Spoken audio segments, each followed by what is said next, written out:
ಯೇಸು ಕ್ರಿಸ್ತನ ಪರಿಶುದ್ಧ ನಾಮದಲ್ಲಿ ನಾನು ನಿಮ್ಮೆಲ್ಲರನ್ನೂ ಈ ಆರಾಧನೆಗೆ ನಾನು ಸ್ವಾಗತಿಸುವನಾಗಿದ್ದೇನೆ ಮತ್ತು ಈ ಆರಾಧನೆಯನ್ನು ನಾವು ಪ್ರಾರಂಭಿಸುವಂತೆ ಕರ್ತನ ಆಶೀರ್ವಾದವನ್ನು ನಾವು ಬೇಡಿಕೊಳ್ಳೋಣ.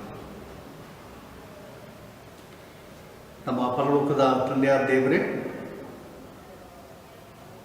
ತಿರುಗಿ ನಮ್ಮನ್ನು ಈ ದಿನ ಸುರಕ್ಷಿತವಾಗಿ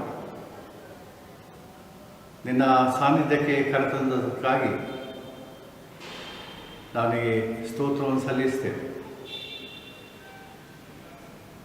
ನೀನು ನಮ್ಮ ಜೊತೆಗಾರನಾಗಿದ್ದುಕೊಂಡು ಒಂದೊಂದು ದಿನವೂ ಕೂಡ ನಮ್ಮನ್ನು ಪರಿಪಾಲಿಸುತ್ತಾ ನಡೆಸುತ್ತಾ ನಮ್ಮ ಬಗ್ಗೆ ಕಾಳಜಿಯನ್ನು ವಹಿಸುತ್ತಾ ಎಲ್ಲ ವಿಧವಾದ ಕೇಡು ಗಂಡಾಂತರಗಳಿಂದ ತಪ್ಪಿಸಿ ಪಾರು ಮಾಡುತ್ತಾ ನಾನು ನಿನ್ನ ವಿಶ್ವಾಸದಲ್ಲಿ ಜೀವಿಸುವಂಥ ಕೃಪೆಯನ್ನು ನಮ್ಮ ಬಾಳ್ವೆಗೆ ನೀನು ಅನುದಿನವೂ ಕೊಟ್ಟಿದ್ದಿ. ಇದನ್ನು ನಾವು ಸ್ಮರಿಸಿಕೊಳ್ಳುತ್ತಾ ನಾವು ನಿನಗೆ ಸ್ತೋತ್ರ ಸಲ್ಲಿಸ್ತೇವೆ. ನಿನ್ನ ದಿವ್ಯ ಸಾನ್ನಿಧ್ಯ ಒಂದೇ ನಮಗೆ ಇಷ್ಟೊಂದು ಆದರಣೆಯನ್ನು, ಧೈರ್ಯವನ್ನು, ಬಲವನ್ನು ತಂದು ಕೊಡುತ್ತದಲ್ಲ, ಇದನ್ನು ನಾವು ಸ್ಮರಿಸಿಕೊಳ್ಳುತ್ತೇವೆ. ಈ ಸಂದರ್ಭದಲ್ಲಿ ವಿಶೇಷವಾಗಿ ಈ ಆರಾಧನೆಗಾಗಿ ನಾವು ಪ್ರಾರ್ಥಿಸ್ತೇವೆ. ನಿನ್ನ ದಿವ್ಯ ಆಶೀರ್ವಾದವನ್ನು ನೀನು ನಮ್ಮೆಲ್ಲರಿಗೂ ಹೊಸ ರೀತಿಯಲ್ಲಿ ಅನುಗ್ರಹಿಸಿಕೊಡು. ನಾವು ನಿನ್ನ ದಿವ್ಯ ಸನ್ನಿಧಾನದಲ್ಲಿ ವಿವೇಕಪೂರ್ವಕವಾದ ಆರಾಧನೆಯನ್ನು ಮಾಡುವಂತೆ ನಮ್ಮ ಮನೋನೇತ್ರಗಳನ್ನು ಆತ್ಮನ ಮೂಲಕವಾಗಿ ಪ್ರೇರೇಪಿಸಿ ನಡೆಸಿ ಎಂಬುದನ್ನು ಪ್ರಾರ್ಥಿಸ್ತೇವೆ. ನಾವು ನಿನ್ನ ದಿವ್ಯ ಸನ್ನಿಧಾನದಲ್ಲಿ ಯಥಾರ್ಥ ಹೃದಯವುಳ್ಳವರಾಗಿ ದೀನಭಾವದಿಂದ ನಿನ್ನನ್ನು ಹಾಡಿ ಹರಿಸುತ್ತಾ ನಿನಗೆ ಸ್ತುತಿ ಸ್ತೋತ್ರವನ್ನು ಸಲ್ಲಿಸುತ್ತಾ ನಿನ್ನನ್ನು ಘನಪಡಿಸುವಂಥ ಕೃಪಾ ಆಶೀರ್ವಾದಕ್ಕೆ ನೀನು ನಮ್ಮನ್ನು ನಡೆಸು. ಯಾರದಲ್ಲಿ ನೀನೇ ಘನವನ್ನು, ಮಾನವನ್ನು, ಮಹಿಮೆಯನ್ನು ಹೊಂದು ಎಂಬುದಾಗಿ ನಾವು ಪ್ರಾರ್ಥಿಸ್ತೇವೆ. ಆ ಮೂಲಕವಾಗಿ ನೀನು ನಮ್ಮೆಲ್ಲರನ್ನು ಹೊಸ ರೀತಿಯಲ್ಲಿ ಆಶ್ವಸಿಸಿ ಬಲಪಡಿಸಿ ಮುನ್ನಡೆಸು. ಯೇಸುವಿನ ದಿವ್ಯ ನಾಮದಲ್ಲಿ ನಾವು ಬೇಡುತ್ತೇವೆ ತಂದೆ, ಆಮೇನ್. ನಾವು ದೇವರನ್ನು ಹಾಡಿ ಸ್ತುತಿಸುವಂತೆ ಕೆಲವು ಸಂಗೀತಗಳನ್ನು ನಾವು ಹಾಡೋಣ. ನಾವು ಒಟ್ಟಾಗಿ ಹಾಡೋಣ. ಆ ಮೂಲಕವಾಗಿ ದೇವರ ಪರಿಶುದ್ಧ ನಾಮವನ್ನು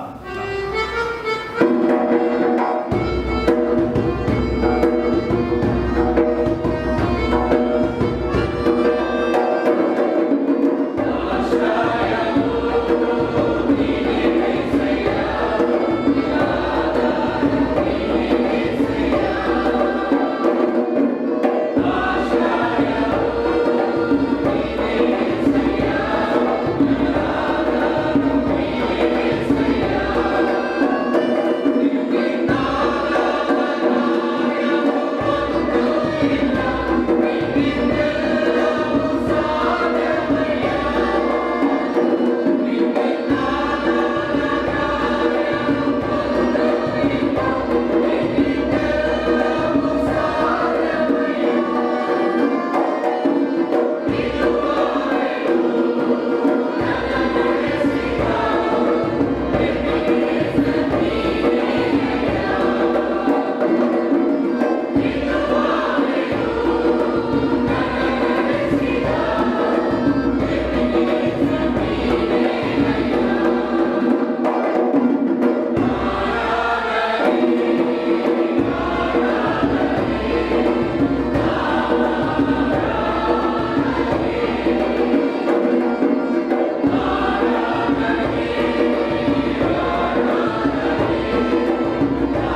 ಪರಿಶುದ್ಧನೇ ಪರಿಶುದ್ಧನೇ ಪರಿಶುದ್ಧನೇ, ದೂತಗಣಗಳ ಒಡೆಯನಾದ ದೇವರೇ, ಇಹ ಪರಲೋಕಗಳು ನಿನ್ನ ಪ್ರಭಾವದಿಂದ ತುಂಬಿವೆ.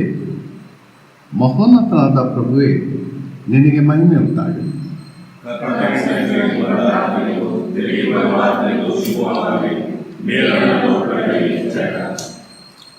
ದೇವರೇ ಪರಿಶುದ್ಧನು ನೀನು, ಸರ್ವಶಕ್ತನೇ ಪರಿಶುದ್ಧನು ನೀನು, ಸದಾ ಜೀವಿಸುವಾತನೇ ಪರಿಶುದ್ಧನು ನೀನು. ಕರ್ತನೇ, ನಮ್ಮ ವಿಮೋಚಕನೇ, ನಮಗೋಸ್ಕರ ಶಿಲುಬೆಯನ್ನು ತಾಳಿದಾತನೇ, ನಮ್ಮನ್ನು ಕರುಣಿಸು.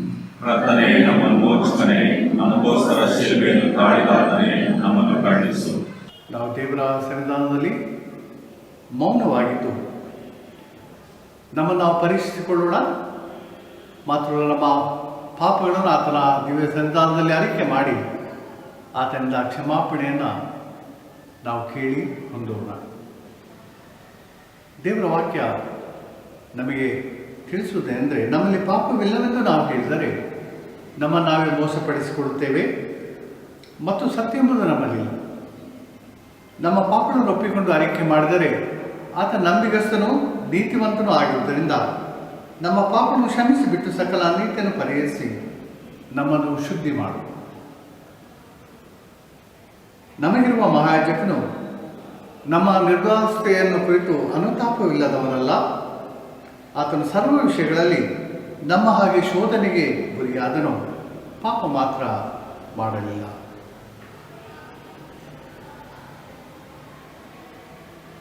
ನಾವೆಲ್ಲರೂ ಕ್ಷಣಕಾಲ ಮೌನವಾಗಿದ್ದು ನಮ್ಮ ವೈಯಕ್ತಿಕ ತಪ್ಪು ದೋಷಗಳನ್ನು ದೇವರ ಸನ್ನಿಧಾನದಲ್ಲಿ ಅರಿಕೆ ಮಾಡೋಣ.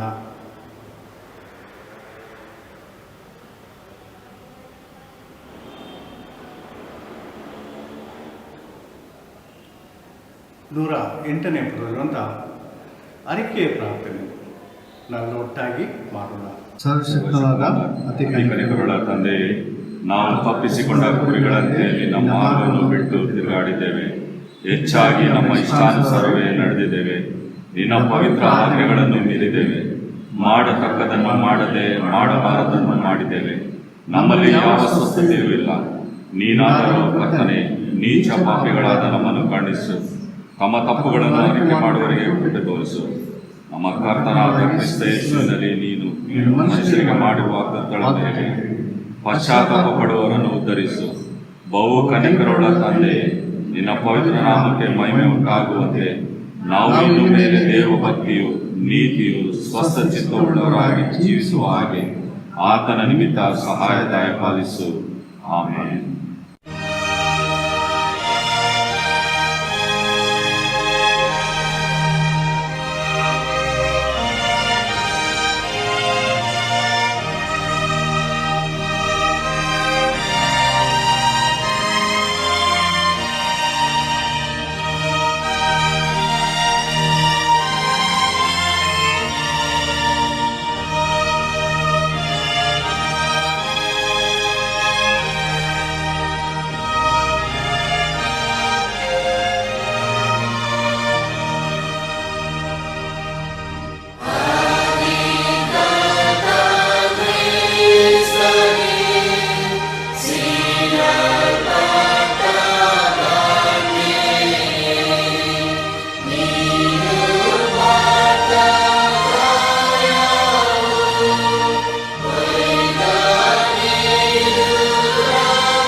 ಸರ್ವಶಕ್ತನಾದ ಮಹಾ ಕರುಣೆಯುಳ್ಳ ಕರ್ತನು ನಮ್ಮ ಪಾಪನೆಲ್ಲ ಕ್ಷಮಿಸಿ ಪರಿಹರಿಸಿ ಬಾಳನ್ನು ಸಿದ್ಧಿಸಿಕೊಳ್ಳುವುದಕ್ಕೆ ಸಮಯವನ್ನು ಪವಿತ್ರಾತ್ಮನಿಂದಾಗುವ ಸುಪ್ರೇರಣೆಯನ್ನು ಆದರಣೆಯನ್ನು ನಮಗೆ ದಯಪಾಲಿಸಲಿ.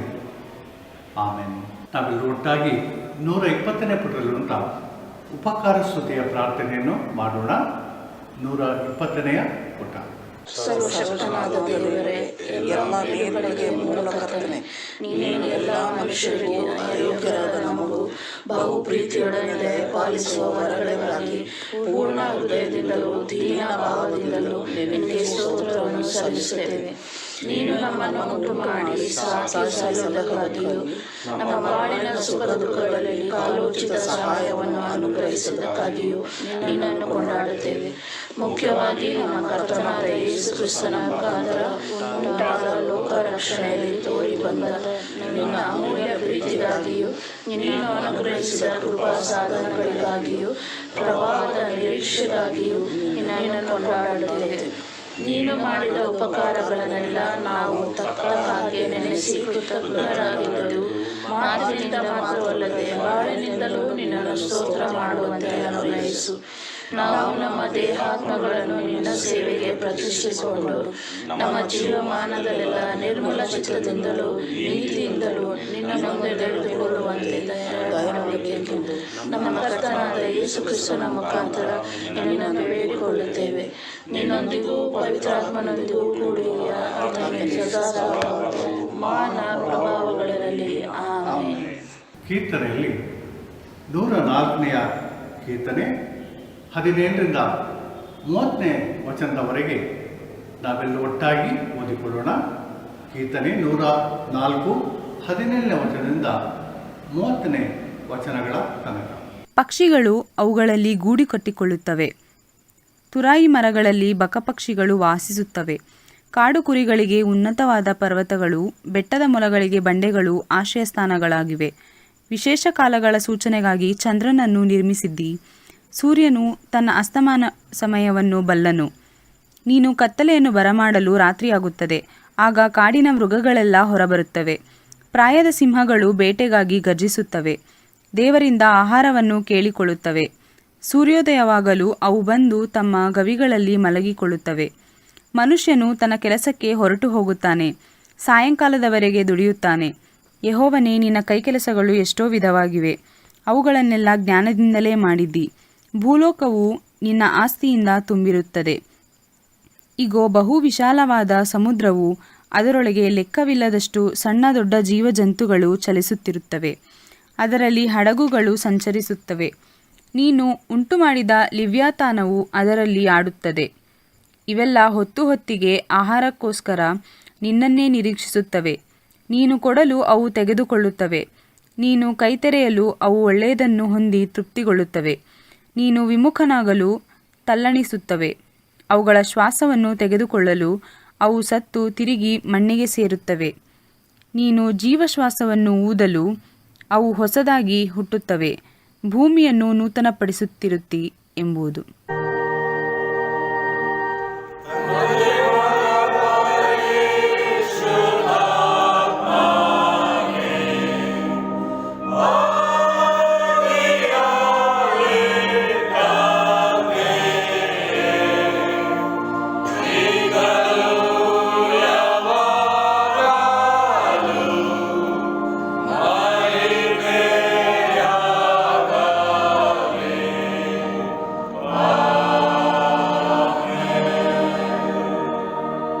ಸುವಾರ್ತ ವಾಕ್ಯ ಭಾಗದಲ್ಲಿ ಶ್ರೀ ಮಾರ್ಕನು ಬರೆದ ಸುವಾರ್ತೆ 14ನೇ ಅಧ್ಯಾಯ 12ನೇ ವಚನದಿಂದ 26ನೇ ವಚನವನ್ನು ನಾವು ಓದಿ ಕೇಳೋಣ. ಹುಳಿಯಿಲ್ಲದ ರೊಟ್ಟಿಯ ಹಬ್ಬದ ಮೊದಲನೆಯ ದಿವಸ, ಅಂದರೆ ಪಸ್ಕದ ಕುರಿಮರಿಯನ್ನು ಕೊಯ್ಯುವ ದಿವಸ, ಆತನ ಶಿಷ್ಯರು, ನೀನು ಪಸ್ಕದ ಊಟ ಮಾಡುವಂತೆ ನಾವು ಎಲ್ಲಿ ಹೋಗಿ ಸಿದ್ಧ ಮಾಡಬೇಕೆನ್ನುತ್ತೀ ಎಂದು ಆತನನ್ನು ಕೇಳಲು, ಆತನು ತನ್ನ ಶಿಷ್ಯರಲ್ಲಿ ಇಬ್ಬರನ್ನು ಕರೆದು, ನೀವು ಪಟ್ಟಣದೊಳಗೆ ಹೋಗಿರಿ. ಅಲ್ಲಿ ಒಬ್ಬ ಮನುಷ್ಯನು ತುಂಬಿದ ಕೊಡವನ್ನು ಹೊತ್ತುಕೊಂಡು ನಿಮ್ಮೆದುರಿಗೆ ಬರುವನು. ನೀವು ಅವನ ಹಿಂದೆ ಹೋಗಿರಿ. ಅವನು ಯಾವ ಮನೆಗೆ ಹೋಗುವನೋ ಆ ಮನೆಯ ಯಜಮಾನನಿಗೆ, ನಮ್ಮ ಬೋಧಕನು ತನ್ನ ಶಿಷ್ಯರ ಸಂಗಡ ಪಸ್ಕದ ಊಟವನ್ನು ಮಾಡುವುದಕ್ಕೆ ತನಗೆ ಭೋಜನ ಶಾಲೆ ಎಲ್ಲಿ ಎಂದು ಕೇಳುತ್ತಾನೆ ಎಂಬುದಾಗಿ ಹೇಳಿರಿ. ಅವನು ತಕ್ಕ ಸಾಮಾನೆಲ್ಲ ಸಿದ್ಧವಾಗಿ ಇಟ್ಟಿರುವ ಮೇಲಂತಸ್ತಿನ ದೊಡ್ಡ ಕೊಠಡಿಯನ್ನು ನಿಮಗೆ ತೋರಿಸುವನು. ಅಲ್ಲಿ ನಿಮಗೆ ಸಿದ್ಧ ಮಾಡಿರಿ ಎಂದು ಹೇಳಿ ಅವರನ್ನು ಕಳಿಸಿಕೊಟ್ಟನು. ಶಿಷ್ಯರು ಹೊರಟು ಪಟ್ಟಣಕ್ಕೆ ಹೋಗಿ ಆತನು ತಮಗೆ ಹೇಳಿದಂತೆ ಕಂಡು ಪಸ್ಕಕ್ಕೆ ಸೌರಿದರು. ಸಂಜೆಯಾದಾಗ ಆತನು 12 ಮಂದಿ ಶಿಷ್ಯರ ಸಂಗಡ ಬಂದನು. ಅವರು ಕೂತುಕೊಂಡು ಊಟ ಮಾಡುತ್ತಿರುವಾಗ ಯೇಸು, ನಿಮ್ಮಲ್ಲಿ ಒಬ್ಬನು ನನ್ನನ್ನು ಹಿಡುಕೊಡುವನು, ಅವನು ನನ್ನ ಸಂಗಡ ಊಟ ಮಾಡುವವನೇ ಎಂದು ನಿಮಗೆ ಸತ್ಯವಾಗಿ ಹೇಳುತ್ತೇನೆ ಅಂದನು. ಆಗ ಅವರು ದುಃಖಿತರಾಗಿ ನಾನಲ್ಲವಲ್ಲ ಎಂದು ಒಬ್ಬೊಬ್ಬರು ಆತನನ್ನು ಕೇಳತೊಡಗಿದರು. ಆತನು ಅವರಿಗೆ, ಅವನು ನನ್ನ 12 ಮಂದಿಯಲ್ಲಿ ಒಬ್ಬನು, ನನ್ನ ಸಂಗಡ ಬಟ್ಟಲಲ್ಲಿ ಕೈ ಅದ್ದುವವನೇ. ಮನುಷ್ಯಕುಮಾರನು ಹೊರಟು ಹೋಗುತ್ತಾನೆ ಸರಿ, ಹಾಗೆ ಆತನ ವಿಷಯವಾಗಿ ಬರೆದಿದೆಯಲ್ಲ. ಆದರೆ ಯಾವನು ಮನುಷ್ಯಕುಮಾರನನ್ನು ಹಿಡುಕೊಡುವನೋ ಅವನ ಗತಿಯನ್ನು ಏನು ಹೇಳಲಿ? ಆ ಮನುಷ್ಯನು ಹುಟ್ಟದಿದ್ದರೆ ಅವನಿಗೆ ಒಳ್ಳೆಯದಾಗಿತ್ತು ಎಂದು ಹೇಳಿದನು. ಅವರು ಊಟ ಮಾಡುತ್ತಿರುವಾಗ ಆತನು ರೊಟ್ಟಿಯನ್ನು ತೆಗೆದುಕೊಂಡು ದೇವರ ಸ್ತೋತ್ರ ಮಾಡಿ ಮುರಿದು ಅವರಿಗೆ ಕೊಟ್ಟು, ತಗೊಳ್ಳಿರಿ, ಇದು ನನ್ನ ದೇಹ ಅಂದನು. ಆಮೇಲೆ ಪಾತ್ರೆಯನ್ನು ತೆಗೆದುಕೊಂಡು ಸ್ತೋತ್ರ ಮಾಡಿ ಅವರಿಗೆ ಕೊಟ್ಟನು. ಅವರೆಲ್ಲರೂ ಅದರಲ್ಲಿ ಕುಡಿದರು. ಮತ್ತು ಆತನು ಅವರಿಗೆ, ಇದು ನನ್ನ ರಕ್ತ, ಇದು ಒಡಂಬಡಿಕೆಯ ರಕ್ತ, ಇದು ಬಹು ಜನರಿಗೋಸ್ಕರ ಸುರಿಸಲ್ಪಡುವ ರಕ್ತ. ನಿಮಗೆ ಸತ್ಯವಾಗಿ ಹೇಳುತ್ತೇನೆ, ನಾನು ದೇವರ ರಾಜ್ಯದಲ್ಲಿ ದ್ರಾಕ್ಷಾರಸವನ್ನು ಹೊಸದಾಗಿ ಕುಡಿಯುವ ದಿನದವರೆಗೂ ಅದನ್ನು ಇನ್ನೂ ಕುಡಿಯುವುದೇ ಇಲ್ಲ ಅಂದನು. ಬಳಿಕ ಅವರು ಕೀರ್ತನೆ ಹಾಡಿ ಎಣ್ಣೆ ಮರಗಳ ಗುಡ್ಡಕ್ಕೆ ಹೊರಟು ಹೋದನು ಎಂಬುದೇ. ಕ್ರಿಸ್ತನಿಗೆ ಸ್ತೋತ್ರವಾಗಲಿ.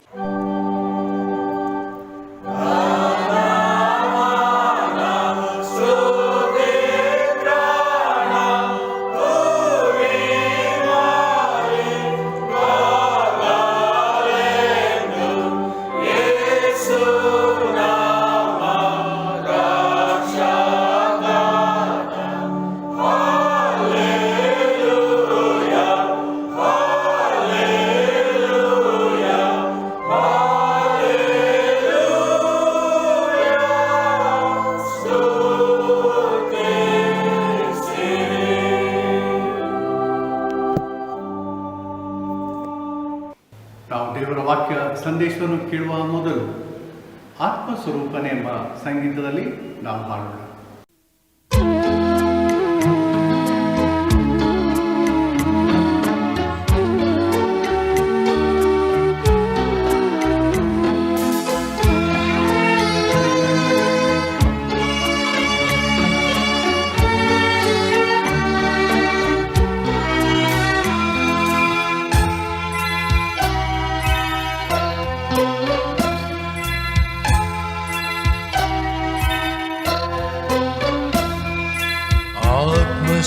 ಆತ್ಮಸ್ವರೂಪನೇ, ಪ್ರಿಯ ಆತ್ಮಸ್ವರೂಪನೇ, ಈಗ ಬಾದೇವ, ಇಳಿದು ಬಾದೇವ ನಮ್ಮ ಮಧ್ಯದೊಳು. ಈಗ ಬಾದೇವ, ಇಳಿದು ಬಾದೇವ ನಮ್ಮ ಮಧ್ಯದೊಳು.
ಆತ್ಮಸ್ವರೂಪನೇ ಪ್ರಿಯ ಆತ್ಮಸ್ವರೂಪನೇ ಈಗ ಬಾ ದೇವ ಇಳಿದು ಬಾ ದೇವ ನಮ್ಮ ಮಧ್ಯದೊಳು ಈಗ ಬಾ ದೇವ ಇಳಿದು ಬಾ ದೇವ ನಮ್ಮ ಮಧ್ಯದೊಳು ಆತ್ಮಸ್ವರೂಪನೇ ಪ್ರಿಯ ಆತ್ಮಸ್ವರೂಪನೇ ಈಗ ಬಾ ದೇವ ಇಳಿದು ಬಾ ದೇವ ನಮ್ಮ ಮಧ್ಯದೊಳು ಈಗ ಬಾ ದೇವ ಇಳಿದು ಬಾ ದೇವ ನಮ್ಮ ಮಧ್ಯದೊಳು.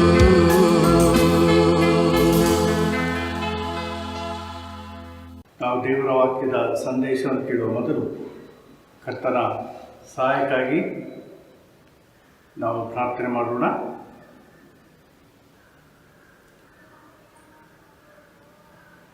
ನಮ್ಮ ತಂದೆಯ ದೇವರೇ, ನಿನ್ನ ವಾಕ್ಯವನ್ನು ನಮ್ಮ ಬಾಳ್ವೆಗೋಸ್ಕರವಾಗಿ ಬರೆಸಿಟ್ಟಿದ್ದಿ.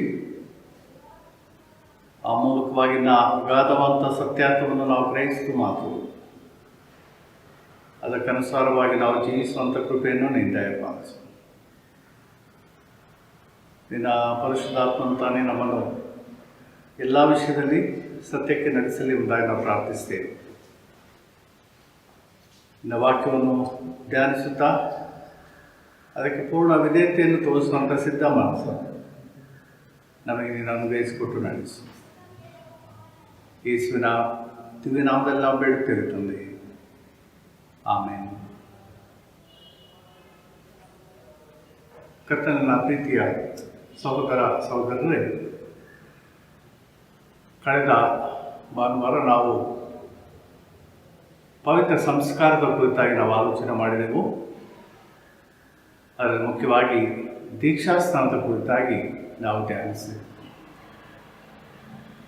ಕ್ರೈಸ್ತ ಸಂಸ್ಕಾರದಲ್ಲಿ ಮುಖ್ಯವಾಗಿ ಪ್ರೊಟೆಸ್ಟೆಂಟ್ ಸಭೆಯಲ್ಲಿ 2 ಸಂಸ್ಕಾರಗಳಿವೆ. ಒಂದು ದೀಕ್ಷಾಸ್ನಾನ, ಮತ್ತೊಂದು ಕರ್ತನ ಪವಿತ್ರ ರಾತ್ರಿ ಭೋಜನ. ಆ ದೃಢೀಕರಣ ಸಂಸ್ಕಾರ ಅಲ್ಲ, ಬದಲಾಗಿ ಅದು ದೀಕ್ಷಾಸ್ನಾನದ ಪರಿಪೂರ್ಣತೆ ಎಂಬುದಾಗಿ ನಾವು ಅರ್ಥ ಮಾಡ್ತೇವೆ. ಇಂದು ನಾವು ಧ್ಯಾನಿಸುವಂಥ ಮುಖ್ಯವಾದ ಆ ವಿಚಾರ ಕರ್ತನ ಪವಿತ್ರ ರಾತ್ರಿ ಭೋಜನ ಸಂಸ್ಕಾರ. ಈ ಸಂಸ್ಕಾರ ಬಹಳ ವಿಶೇಷವಾದದೆಂಬುದಾಗಿ ನಾವು ತಿಳ್ಕೊಳ್ತೇವೆ. 4 ಸುವಾರ್ತೆಗಳಲ್ಲಿ ಮಾತ್ರಲ್ಲ, ಪೌಲನ ಪತ್ರಿಕೆಗಳಲ್ಲಿ ನಾವು ಕರ್ತನ ರಾತ್ರಿ ಭೋಜನದ ಕುರಿತಾಗಿ ಅನೇಕ ವಿಚಾರಗಳನ್ನು ನಾವು ಧ್ಯಾನ ಮಾಡುವರಾಗಿದ್ದೇವೆ. ಇಂದು ನಾವು ಕರ್ತನ ರಾತ್ರಿ ಭೋಜನದ ಕುರಿತಾಗಿ ಕ್ಲುಪ್ತವಾಗಿ ಅದರ ಅರ್ಥ ಏನು, ಅದರ ಉದ್ದೇಶ ಏನು, ಅದರ ಮಹತ್ವ ಏನು, ಮತ್ತು ಅದರಿಂದ ನಮಗೆ ಸಿಕ್ಕುವಂಥ ದೈವಿಕ ಆಶೀರ್ವಾದಗಳೇನು ಎಂಬುದನ್ನು ನಾವು ಸ್ವಲ್ಪ ಹೊತ್ತು ಧ್ಯಾನ ಮಾಡಲಿಕ್ಕೆ ನಾವಿದ್ದೇವೆ. ಕರ್ತನ ಪವಿತ್ರ ರಾತ್ರಿ ಭೋಜನಕ್ಕೆ ಬೇರೆ ಬೇರೆ ಹೆಸರುಗಳು ಕೊಡಲ್ಪಟ್ಟಿದ್ದನ್ನು ಕೂಡ ನಾವು ಗಮನಿಸಬಹುದು. ಕರ್ತನ ಭೋಜನ, ಕರ್ತನ ಮೇಜು, ಯೂಕರಿಸ್ಟ್ ಅನ್ಯೋನ್ಯ ಭೋಜನ, ಸ್ಮಾರಕ ಆರಾಧನೆ ಇತ್ಯಾದಿ ಪದಗಳಿಂದ ನಾವು ಕರ್ತನ ಭೋಜನವನ್ನು ನಾವು ಅರ್ಥ ಮಾಡ್ತೇವೆ. ಇನ್ನು ನಾವು ನಿಮ್ಮ ಮಧ್ಯದಲ್ಲಿ 6 ವಿಷಯಗಳನ್ನು ನಾನು ಕ್ಲುಪ್ತವಾಗಿ ನಿಮ್ಮ ಸ್ಮರಣೆಗೆ ತರಲಿಕ್ಕೆ ನಾನು ಇಷ್ಟಪಡ್ತೇನೆ. ಮೊದಲನೇದಾಗಿ ಕರ್ತನ ಪವಿತ್ರ ರಾತ್ರಿ ಭೋಜನವು ಅದೊಂದು ಸ್ಮರಿಸಿಕೊಳ್ಳುವಂಥ ಸ್ಮರಣೆಯ ಕಾರ್ಯ ಎಂಬುದಾಗಿ ನಾವು ತಿಳ್ಕೊಳ್ತೇವೆ. ಸ್ಮರಿಸುವಂಥದ್ದು. ಲೂಕನ ಸುವಾರ್ತೆ 22ನೇ ಅಧ್ಯಾಯ 19ನೇ ವಚನದಲ್ಲಿ ನಾವು ಹೀಗೆ ಓದ್ತೇವೆ ಅಂದರೆ, ಬಳಿಕ ಆತನು ರೊಟ್ಟಿಯನ್ನು ತೆಗೆದುಕೊಂಡು ಸ್ತೋತ್ರ ಮಾಡಿ ಮುರಿದು ಅವರಿಗೆ ಕೊಟ್ಟು, ಇದು ನಿಮಗೋಸ್ಕರ ಕೊಟ್ಟಿರುವ ನನ್ನ ದೇಹ, ನನ್ನನ್ನು ನೆನೆಸಿಕೊಳ್ಳೋದಕ್ಕೋಸ್ಕರ ಹೀಗೆ ಮಾಡಿರಿ ಅಂದರು. ಮುಖ್ಯವಾಗಿ ಅಲ್ಲಿ ಹೇಳುವಂಥ ಮಾತೆಂದರೆ, ಲೋಕನು ನನ್ನನ್ನು ನೆನೆಸಿಕೊಳ್ಳೋದಕ್ಕೋಸ್ಕರ ಹೀಗೆ ಮಾಡಿರಿ. ಸ್ಮರಣೆ ಮಾಡೋದು ಭಾಳ ವಿಶೇಷವಾದದ್ದು. ಅದು ಶಕ್ತಿಯುತವಾದಂಥ ಒಂದು ಗುಣ ದೇವರು ನಮಗೆ ಆತನ ಉದಾರವಾಗಿ ಕೊಟ್ಟಿರುವಂಥದ್ದು. ಇಲ್ಲಿ ಕ್ರಿಸ್ತನ ನಂಬುವವರಿಗೆ ದೇವರು ತೋರಿಸುವ ಅಥವಾ ಅನುಗ್ರಹವನ್ನು ಇದು ನಮ್ಮ ಸ್ಮರಣೆಗೆ ತಂದುಕೊಡುತ್ತದೆ. ಸ್ವಾಮಿ ತನ್ನ ಕೊನೆಯ ದಿನದಲ್ಲಿ ಅಥವಾ ರಾತ್ರಿ ಭೋಜನವನ್ನು ಆಚರಿಸುವಂಥ ಈ ಸಂದರ್ಭದಲ್ಲಿ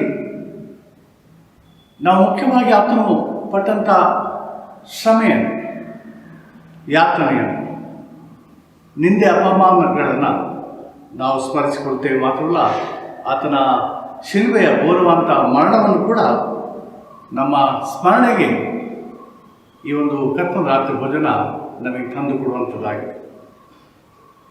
ರೊಟ್ಟಿ ಮತ್ತು ದ್ರಾಕ್ಷಾರಸ ಇದು ಆತನ ದೇಹ ಮತ್ತು ಆತನ ರಕ್ತವನ್ನು ಇದು ನಮಗೆ ಸೂಚಿಸ್ತದೆ. ಆ ಮೂಲಕವಾಗಿ ಅಂದರೆ ದೇಹ ರಕ್ತಗಳನ್ನು ನಾವು ಸ್ವೀಕರಿಸಿದ ಮೂಲಕವಾಗಿ ಆತ ನಮಗಾಗಿ ಮಾಡಿದಂಥ ಕಾರ್ಯಗಳನ್ನು ನಮ್ಮ ಸ್ಮರಣೆಗೆ ನಾವು ತಂದುಕೊಳ್ತೇವೆ. ಮಾತ್ರವಲ್ಲ, ಆತನಲ್ಲಿಟ್ಟಂಥ ನಂಬಿಕೆಯಲ್ಲಿ ನಾವು ವೃದ್ಧಿಗೊಳ್ತೇವೆ. ತನ್ನ ಕೊನೆಯ ದಿನದಲ್ಲಿ ಮಾಡಿದಂಥ ಈ ಕಾರ್ಯ ಅದು ಚಿರ ಸ್ಮರಣೆಯ ಒಂದು ಕಾರ್ಯ. ಇದನ್ನು ನಾವು ವೈಯಕ್ತಿಕವಾಗಿ ಮಾಡೋದು ಮಾತ್ರವಲ್ಲ, ಬದಲಾಗಿ ನಾವು ನೋಡ್ತೇವೆ ಅಂದರೆ ಸಾಮೂಹಿಕವಾಗಿ ನಾವು ಈ ಕಾರ್ಯವನ್ನು ಮಾಡ್ತೇವೆ. ನಮ್ಮ ಸ್ಮರಣೆ ವೈಯಕ್ತಿಕವಾಗಿ ಆತನ ಶ್ರಮ ಮರಣಗಳನ್ನು ನಾವು ಧ್ಯಾನಿಸಿದ ಮಾತ್ರವಲ್ಲ, ಕರ್ತನ ಮೇಜಿನ ಬಳಿಗೆ ಬರುವಾಗ ನಾವು ಒಟ್ಟಾಗಿ ಸಭೆಯಾಗಿ ನಾವು ಆತನ ಸ್ಮರಣೆಯನ್ನು ನಾವು ಮಾಡ್ತೇವೆ. ಈ ಮಾತಾಂತ ಸಂದರ್ಭವನ್ನು ನಮ್ಮ ಮನಸ್ಸಿನಲ್ಲಿ, ನಮ್ಮ ಹೃದಯದಲ್ಲಿ ಇಟ್ಟುಕೊಳ್ಳಬೇಕೆಂಬುದೇ ನಮ್ಮ ಕರ್ತನಾದ ಯೇಸು ಕ್ರಿಸ್ತನ ಅಪೇಕ್ಷೆ ಎಂಬುದನ್ನು ನಾವಿದರಲ್ಲಿ ತಿಳಿದುಕೊಳ್ಳಬಹುದು. ಎರಡನೇದಾಗಿ, ಪ್ರಸಿದ್ಧಿಪಡಿಸುವಂಥ ಕಾರ್ಯ ಅಥವಾ ಪ್ರಕಟಿಸುವ ಕಾರ್ಯ, ವ್ಯಕ್ತಪಡಿಸುವಂಥ ಕಾರ್ಯ ಎಂಬುದಾಗಿ ನಾವು ಅರ್ಥ ಮಾಡಬಹುದು. 1 ಕೊರಿಂಥ್ಯ 11ನೇ ಅಧ್ಯಾಯ 26ನೇ ವಚನದಲ್ಲಿ ಅಲ್ಲಿ ಆತನು ಹೀಗೆ ಬರೀತಾನೆ, ಅಂದರೆ ನೀವು ಈ ರೊಟ್ಟಿಯನ್ನು ತಿಂದು ಪಾತ್ರೆಯಲ್ಲಿ ಪಾನ ಮಾಡುವಷ್ಟು ಸಾರಿ ಕರ್ತನ ಮರಣವನ್ನು ಆತನು ಬರುವ ತನಕ ಪ್ರಸಿದ್ಧಿಪಡಿಸಿರಿ. ಇಲ್ಲಿ ಭಕ್ತಾಂತ ಪೌಲನು ಕರ್ತನ ಪವಿತ್ರ ರಾತ್ರಿ ಭೋಜನದ ಆ ಮೂಲವಂತ ಉದ್ದೇಶವನ್ನು ಆತನಲ್ಲಿ ಪ್ರಕಟಿಸಿದನ್ನು ನಾವು ನೋಡ್ತೇವೆ. ಈ ಪತ್ರಿಕೆಯ ವಾಕ್ಯ ಭಾಗವನ್ನು ಅಥವಾ 11ನೇ ಅಧ್ಯಾಯವನ್ನು ನೀವು ಓದುವಾಗ ನಿಮಗೆ ಬಹಳ ಸ್ಪಷ್ಟ ಆಗ್ತದೆ. ಕೊರಿತ ಸಭೆಯಲ್ಲಿ ಅನೇಕ ಸಮಸ್ಯೆಗಳಿತ್ತು. ಅದರಲ್ಲಿ ಒಂದು ಸಮಸ್ಯೆ ಕರ್ತನ ಪವಿತ್ರ ರಾತ್ರಿ ಭೋಜನದ ಕುರಿತಾದಂಥ ಸಮಸ್ಯೆ. ಅಲ್ಲಿ ಬೇರೆ ಬೇರೆ ವಿಷಯಗಳನ್ನು ಭಕ್ತಾಂತ ಪೌಲನು ಹೇಳ್ತಾನೆ. ಅದರಲ್ಲಿ ಮುಖ್ಯವಾಗಿ ನಾವು ನೋಡ್ತೇವೆ, ಕೆಲವರು ತಮ್ಮ ಆಹಾರವನ್ನು ತಂದು ಅವರೇ ಅದನ್ನು ಆಹಾರವನ್ನು ಸೇವಿಸುವಂಥದ್ದು, ಇತರ ಕಡೆ ಗಮನ ಕೊಡದೇ ಇರುವಂಥದ್ದು. ಇನ್ನು ಯಾರು ಈ ಭೋಜನದಲ್ಲಿ ಭಾಗಿಗಳಾಗಬೇಕು ಆಗಬಾರದೆಂಬಂಥ ಚರ್ಚೆ. ಇಂಥ ಸಂದರ್ಭದಲ್ಲಿ ಪೌಲನು ಅಲ್ಲಿ ತಿಳಿಸುವಂಥ ಒಂದು ವಿಚಾರ ಅಂದರೆ, ಇದು ಸಾಮಾಜಿಕವಾದಂಥ ಒಂದು ಸಮಾರಂಭ ಅಲ್ಲ, ಇದೊಂದು ದೊಡ್ಡ ಸಮಾರಂಭ ಅಲ್ಲ, ಇಲ್ಲವೇ ಸಭೆಯಲ್ಲಿ ವಿಭಜನೆ ತರುವಂಥ ವಿಚಾರ ಕೂಡ ಅಲ್ಲ ಇದು. ಬದಲಾಗಿ ಅವರೆಲ್ಲ ಗಮನವನ್ನು ಪ್ರಭುವಾದ ಯೇಸು ಕ್ರಿಸ್ತನು ತಾನೇ ಆ ರಾತ್ರಿಯಲ್ಲಿ ಮಾಡಿದಂಥ ವಿಶೇಷವಾದ ಕಾರ್ಯದ ಕುರಿತಾಗಿ ಕಾರ್ಯದ ಕಡೆಗೆ ಅವರ ಗಮನವನ್ನು ಸೆಳೆಯುವುದನ್ನು ನಾವು ನೋಡ್ತೇವೆ. ಆತನು ಒಟ್ಟಾಗಿ ತನ್ನ ಶಿಷ್ಯರ ಮಧ್ಯೆ ಕೂತಿದ ಮಾತ್ರವಲ್ಲ, ತನ್ನ ದೇಹ ಮತ್ತು ತನ್ನ ರಕ್ತವನ್ನು ಆತನು ತೋರಿಸಿ ಆತನು ಇದನ್ನು ಪಾನ ಮಾಡಿರಿ ಎಂಬುದಾಗಿ ಅವರ ಸ್ಮರಣೆಗೆ ತರುವುದನ್ನು ನಾವು ನೋಡ್ತೇವೆ. ಅದನ್ನು ಕ್ರಿಸ್ತನ ಶ್ರಮ ಮಾಡೋದ ಕುರಿತಾಗಿ ನಾವು ಆಲೋಚಿಸುವಂಥದ್ದು, ಧ್ಯಾನಿಸುವಂಥದ್ದು ಈ ಸಂದರ್ಭದಲ್ಲಿ ವಿಶೇಷವಾದದ್ದು ಎಂಬುದನ್ನು ನಾವು ತಿಳ್ಕೊಳ್ತೇವೆ. ಇನ್ನೊಂದು ವಿಚಾರವನ್ನು ನಾವು ಇಲ್ಲಿ ಗಮನಿಸ್ತೇವೆ ಅಂದರೆ, ಪೌಲನು ಬಹಿರಂಗಪಡಿಸುವಂಥದ್ದು, ಪ್ರಚಾರ ಮಾಡುವಂಥದ್ದು. ಪೌಲನ ಪತ್ರಿಕೆಯಲ್ಲಿ ಅಲ್ಲಿ ಪ್ರಕಟ ಮಾಡೋದು, ಪ್ರಸಿದ್ಧಿಪಡಿಸೋದು ಎಂಬುದಾಗಿ ನಾವು ನೋಡುವಾಗ ಅಲ್ಲಿರುವಂಥ ಮೂಲಭೂತವಾದ ವಿಚಾರ ಅಂದರೆ ಯೇಸು ಕ್ರಿಸ್ತನ ಕುರಿತಾಗಿ ಆತನಲ್ಲಿ ಪ್ರಚಾರ ಪಡಿಸುವಂಥದ್ದು. ಕ್ರಿಸ್ತ ಯೇಸು ಆತನ ಪಾಪಿಗಳನ್ನು ರಕ್ಷಕ್ಕೋಸ್ಕರ ಈ ಲೋಕಕ್ಕೆ ಬಂದನು. ಇದನ್ನು ಆತನಲ್ಲಿ ಪ್ರಚುರಪಡಿಸೋದನ್ನು ನಾವು ನೋಡ್ತೇವೆ. ಇದೇ ವಿಚಾರವನ್ನು 1ನೇ ಯೋಹಾನನ ಪತ್ರಿಕೆ 1ನೇ ಅಧ್ಯಾಯದಲ್ಲಿ ಕೂಡ ನಾವು ನೋಡ್ತೇವೆ. ಅಲ್ಲಿ ಆತನು ಯಾವುದನ್ನು ನಾವು ಪ್ರಚುರಪಡಿಸ್ತೇವೆ ಎಂಬುದಾಗಿ ಆತನು ಹೇಳುವಾಗ ನಾವು ಕಣ್ಣಾರೆ ನೋಡಿ ಕೇಳಿ ಕೈಯಾರೆ ಮುಟ್ಟಿ ಗ್ರಹಿಸಂಥ ವಿಚಾರ ಆದಿಯ ವಾಕ್ಯ, ಅದಕ್ಕೆ ನಾವು ಸಾಕ್ಷಿ ಕೊಡ್ತೇವೆ, ಅದನ್ನು ನಾವು ಪ್ರಚುರಪಡಿಸ್ತೇವೆ ಎಂಬುದಾಗಿ ಅಲ್ಲಿ ಆತನು ಹೇಳುವುದನ್ನು ನಾವು ಗಮನಿಸಬಹುದು. ಮೂರನೇದಾಗಿ ಕರ್ತನ ಪವಿತ್ರ ರಾತ್ರಿ ಭೋಜನವು ಅದೊಂದು ಕೃತಜ್ಞತಾಸ್ತುತಿ ಇಲ್ಲವೇ ಉಪಕಾರ ಸ್ತುತಿಯನ್ನು ಸಲ್ಲಿಸುವಂಥ ಒಂದು ಆರಾಧನೆ ಅಥವಾ ಸಂಸ್ಕಾರ ಎಂಬುದಾಗಿ ನಾವು ಇದನ್ನು ತಿಳ್ಕೊಳ್ಬೋದು. ಕರ್ತನ ಭೋಜನ ಸಂಸ್ಕಾರದಲ್ಲಿ ನಮ್ಮ ಕರ್ತನ ತಾನೇ ಅಲ್ಲಿ ದೇವರಿಗೆ ಸ್ತೋತ್ರ ಮಾಡುವುದನ್ನು ನಾವು ನೋಡ್ತೇವೆ. ಮಾರ್ಕನ ಸುವಾರ್ತೆ 14ನೇ ಅಧ್ಯಾಯ 22ರಿಂದ 24ನೇ ವರ್ಷದಲ್ಲಿ ನಾವು ಓದುವಾಗ ಅಲ್ಲಿ ನಾವು ಹೀಗೆ ಓದ್ತೇವೆ ಅಂದರೆ, ಅವರು ಊಟ ಮಾಡುತ್ತಿರುವಾಗ ಆತನ ರೊಟ್ಟಿಯನ್ನು ತೆಗೆದುಕೊಂಡು ದೇವರ ಸ್ತೋತ್ರ ಮಾಡಿ ಮುರಿದು ಅವರಿಗೆ ಕೊಟ್ಟು, ತಗೊಳ್ಳಿರಿ, ಇದು ನನ್ನ ದೇಹ ಅಂದರು. ಆಮೇಲೆ ಪಾತ್ರೆಯನ್ನು ತೆಗೆದುಕೊಂಡು ಸ್ತೋತ್ರ ಮಾಡಿ ಅವರಿಗೆ ಕೊಟ್ಟರು. ಇಲ್ಲಿ ನಾವು ನೋಡುವಂಥದ್ದು ಆತನ ಮೊದಲಾಗಿ ತನ್ನ ಶಿಷ್ಯರಿಗೆ ರೊಟ್ಟಿ ದ್ರಾಕ್ಷಾರಸವನ್ನು ಅಥವಾ ತನ್ನ ದೇಹ ರಕ್ತವನ್ನು ಕೊಡುವ ಮೊದಲು ಅಲ್ಲಿ ಆತನು ದೇವರಿಗೆ ಕೃತಜ್ಞತಾಸ್ತುತಿಯನ್ನು ಮಾಡುವುದನ್ನು ನಾವು ನೋಡ್ತೇವೆ. ಸ್ತೋತ್ರ ಮಾಡುವಂಥದ್ದು ಇದು ಕ್ರಿಸ್ತ ನಮಗೆ ತೋರಿಸಿದಂಥ ಒಂದು ಮಾದರಿ. ಅಂದರೆ ನಾವು ಕರ್ತನ ರಾತ್ರಿ ಭೋಜನ ಸಂಸ್ಕಾರಕ್ಕೆ ಭಾಗಿಯಾಗುವಾಗ ನಾವು ದೇವರಿಗೆ ಸ್ತೋತ್ರ ಮಾಡುವಂಥದ್ದು, ಉಪಕಾರ ಮಾಡುವಂಥದ್ದು. ದೇವರು ಯೇಸು ಕ್ರಿಸ್ತನ ಮೂಲಕವಾಗಿ ಮಾಡಿದಂತೆಲ್ಲ ಕಾರ್ಯಗಳನ್ನು, ಆತನ ರಕ್ಷಣೆಯ ಕಾರ್ಯಗಳನ್ನು, ಆತನ ಬಿಡುಗಡೆ ಕಾರ್ಯಗಳನ್ನು, ಪಾಪದ ಪರಿಹಾರದ ಕಾರ್ಯವನ್ನು, ಇಲ್ಲವೇ ಆತನು ನೀಡುವಂಥ ಕ್ಷಮಾಪಣೆ, ಆತನು ಕೊಡುವಂಥ ನೂತನ ಜೀವನದ ನಿರೀಕ್ಷೆ, ಎಲ್ಲವುಗಳಿಗಾಗಿ ನಾವು ದೇವರಿಗೆ ಸ್ತೋತ್ರವನ್ನು ನಾವು ಸಲ್ಲಿಸ್ತೇವೆ.